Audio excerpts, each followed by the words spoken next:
Ruben Amorim phase, হ্যাঁ, the youngster, the Gen Z manager, the emotional one.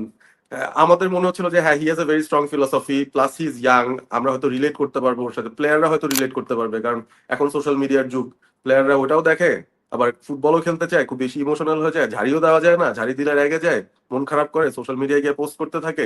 So it's difficult. So ওদের সাথে মিলেমিশে চলার মতো একটা ম্যানেজার, যারা ওদের সেন্টিমেন্ট বুঝে, আই থিঙ্ক ঘরানার একটা ম্যানেজারকে আমরা আনতে পারছিলাম, যারা নিজেরও আবার একটা স্ট্রং ফিলোসফি আছে। বাট দ্য রেজাল্ট ইজ আমরা পেলাম কি, the lowest percentage of wins under him.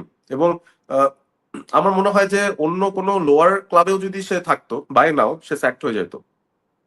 Just United দেখে, প্লাস ইউনাইটেড এত ড্রাস্টিক্যালি একটা স্টাইলিস্টিক চেঞ্জের ডিসিশনটা নিল to play, to bring a manager যে রীতিমতো একটা 180 ডিগ্রি উল্টা একটা সেট আপে খেলে, 3 at the back। আমরা কোনোদিন খেলি নাই এই সেট আপে।